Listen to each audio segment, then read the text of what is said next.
Perfect. Okay, Jim, thank you so much for your time. Let's begin with your first name, last name, spell it out along with your title. My name is James Mosby, James Mosby. I'm running for mayor of City of Lompoc. Perfect. James, thank you so much for joining me today. Before we begin with those, questions regarding just the candidate, what would you do if you would become mayor? Tell me a little bit about yourself. What's your background? How well do you know Lompoc? How long, just tell me a little bit about yourself. Well, I'm born and raised in Lompoc. I've invested a lot of my time, energy, and effort in Lompoc. I only left Lompoc for 4 years, went to UC Davis, got a degree in biology. Came back, opened up a few different businesses. Some are still operational today. Have invested in Lompoc, both financially and with my family. Raised both my children here. It was nice seeing them graduate. It was the same high school that I did.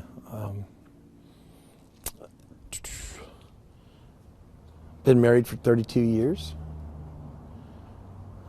James, I appreciate those details.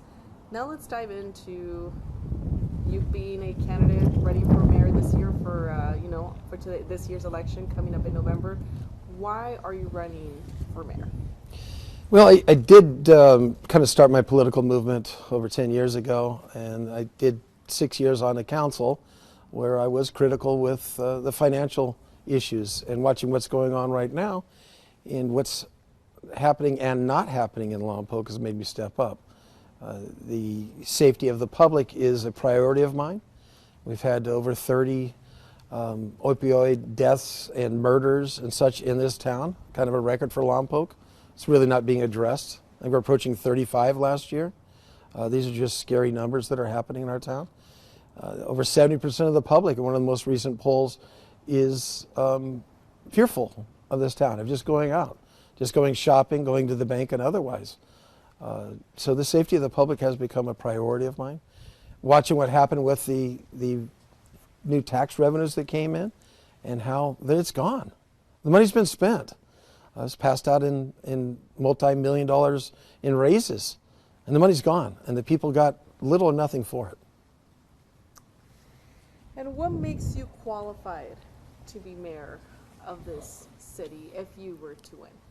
Well, as being a small business owner and understanding how to make the dollars go and do the right thing, I understand what we need to do. I've also, again, after doing 6 years on the council, and understanding and being critical of budgets and getting through some really, really hard times and balancing the budget without new revenues. Then when the new revenues came in, unfortunately, I was able to program some of the money. Fortunately, I did refinance the $95 million unfunded pension obligation. Going to save the taxpayers over $20 million. We financed it to a 15-year payoff. Also putting 3 police positions back in line at that time. I know how to scrutinize the budget and put the money where the public needs it. James, so you mentioned, you addressed a few issues that are going on here in the city of Lompoc. You mentioned, off camera, an incident happened right outside, this building. So with that being said, there's crime, there's homicides, there's, homelessness, and there's also an issue with the cannabis industry right now. A lot of, Lompoc residents are concerned with that at this time as we speak. With that being said, how will you address these issues if you were to become mayor of the city of Lompoc? Well, I have a lot of these answers on my website, mosbyformayor.com. It'll answer a lot of that, a lot of cuts from the council meetings that show pleading for more. The police chief was on there last November asking for more positions, was denied. He's asked for body cameras. Our police officers are still without their body cameras. There's a lot of issues that are out there that we need to address. The streets are failing in this town. A supermajority of the people feel that the streets are no longer safe. The crime component, as the police chief states last November, a lot of things have changed. The laws have changed, the courts have changed, the DA's prosecuting differently. And when they're making arrests and they're just letting the people go, they're playing whack-a-mole. He's asked for assistance. He gave us that, I believe it's over 80 officers is a population our size we should have. And he's been stagnant at 47, 48, 49 positions. He did get one lieutenant for succession planning, but no real boots on the ground. So we need to really address that issue. Our parks are still failing. People are breaking their legs walking in the parks. Another prime example we've had is the lack of opportunities. 2 large opportunities were taken from the people of Lompoc. One was the Independence Day fireworks celebration. Didn't have it. Our flower festival parade didn't have it. These are things that the people need. They need these opportunities. We're so short in this town as it is that even missing something like that is large for the public. How will you address that then? You're telling me all these issues. What will you do? What measures will you take if you were to become mayor of this city? One of my slogans I'm running with is solutions, not excuses. You'll see the council majority always make excuses of why they can't do something. They blame something from years ago in the past. You need to have the solutions now. You're in the chair, find the solution. I've done that in the past. I've proven that I'm able to do that, and to balance budgets, and to put money where it properly needs to go. And what are your 2 priorities if you were to win? Well, I think the largest priority is the safety of the public. We definitely need a safer community. We need to address it directly. And let's jump on to the police department. You did mention that there are some short staffing going on, body cameras. You're talking about these issues. If you were to become mayor, would you try to add as many personnel? Would you try to, beef up their resources within that department? Not only that department, but also within the fire department. What would you do? Well, so the fire department, quickly, there's been discussion since 2014 about earthquake retrofit at Station 1. Still not happening. What are we doing? A lot of attack on myself in the past that we didn't address it. We need to address it. Not just talk about it, but address it. Another comment that was made by the police chief was about trust, and building back the trust in the community between the police department and the residents of the community. The mayor had opted to have a trust meeting, got support from 3 other council members, and then never held this public meeting to gain back trust. It's been almost a year. They've been talking about it, but never had it. But we need to gain back trust from both sides. As far as adding some, I think we need to seriously bring that discussion forward. I think a good start would be 5 more officers, whether they're all sworn officers, whether they're people doing the mental health components, working with the critical crisis that's going on with the drug issues, the opioid, the fentanyl that's going on. How we address it, the chief is the professional, but we definitely need to give him that opportunity to have these more positions. What is your take on the cannabis situation going on here in the city of Lompoc? Well, I'm not sure what you mean by situation. So what do you, basically, I covered a story about a month ago. Essentially, there was a meeting where individuals, residents, were addressing an issue about having way too many cannabis shops, or just people who were certified to serve cannabis in the city. I believe there are over 9 shops open, if not at least 9 shops open. And with that being said, so I keep moving. No, you're fine. With that being said, I mean, would you consider continuing to, opening more cannabis shops? Do you think there should be a halt?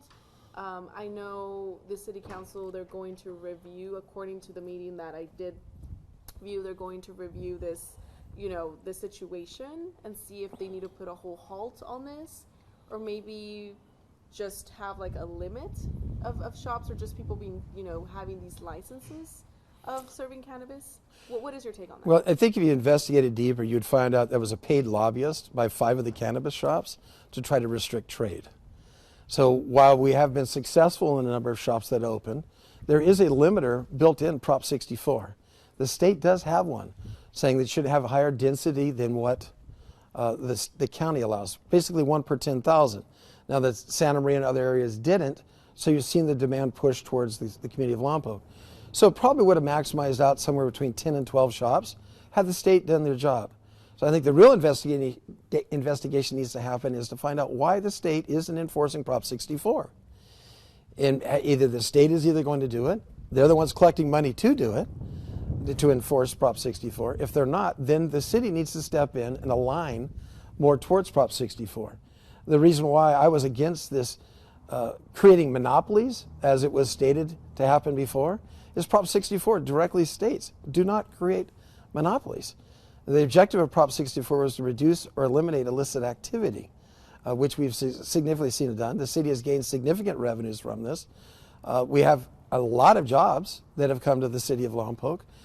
We were sitting around approximately 0.83 jobs per household in this community when I first came into politics. And I believe the new numbers are 1.22 jobs per household. Significant growth in the community in the job components. I think it's also a slippery slope when you start restricting trade. What's next? We're going to regulate how many coffee shops, how many pizza parlors.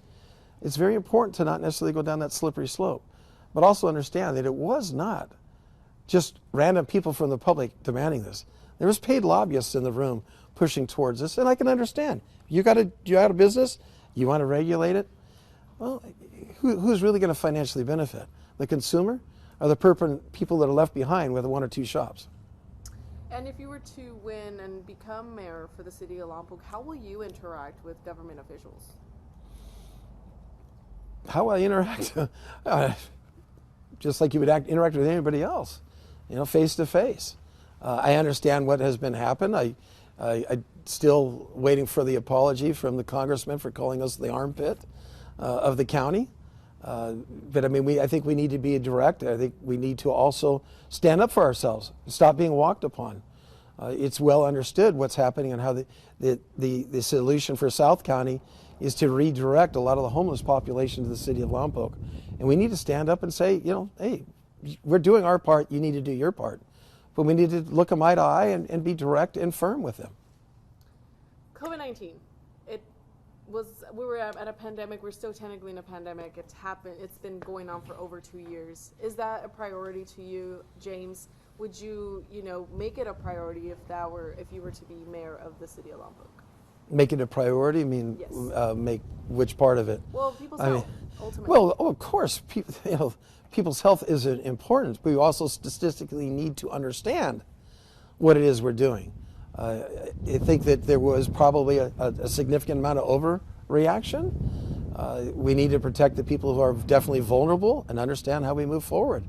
There's been a lot of correcting going on that happened in the last couple of years. And unfortunately, a lot of people went out of business. A lot of people lost their life savings. There's been a lot of pain that happened with some of the overreaction of the COVID-19. But we need to be cautious and careful, protect the most vulnerable. Now let's switch over to businesses. You mentioned that. I mean, they were heavily impacted during the pandemic. They were shut down. They lost a lot of revenue. With that being said, how will you, if you were to become mayor, try to restore that? I mean, there's some that are still, trying to catch up. There's some that are still doing fairly well. But how will you address that situation as mayor, if you were to become mayor, for local businesses here in the city of Lompoc? Well, I've helped personally a number of businesses on the properties I own. I've got maybe 30 some odd businesses that I've helped get through the red tape and the government bureaucracy. And we need to, again, make it as streamlined as possible so the business can get open. And we need to help them stay open. You'd mentioned cannabis before. We had over 54 vacant and underutilized properties that were picked up by the cannabis industry, bringing thousands of jobs to the community, to the area. We need to be ever mindful with all the other businesses that try to come to this community and the red tape that they have to navigate. It shouldn't take 2 or 3 years to get through the red tape in order to get a business open. James, anything else you'd like to add to this interview? Anything regarding just, you as being the candidate of, being mayor of the city of Lompoc, or attempting to, any message to the community regarding this? Well, I have a lot of information on my website, mosbyformayor.com, and I'm running because the people of Lompoc really deserve better. They need a mayor that's willing to go up and do the hard work for them. As an example, we haven't had a public utility commission meeting in almost 2 years. Utility rates are being raised without the important questions of why and going to the depth for the public. I question whether some of these movements are really even legal. The enterprise reimbursement, it's a questionable a tax that's on the utilities, costing the public somewhere between $500 and $1,000 a year in utility tax. Wondering if a lot of these things are legal, but we need to continue to ask the tough questions and stop being a rubber stamp. The mayor has become a rubber stamp for the city staff, and we need to ask the tough questions. James, anything else you'd like to add? No, I think you got enough. Perfect. Probably got too much for you, huh? I appreciate it. Thank you so much. We're going to get some 2 shots.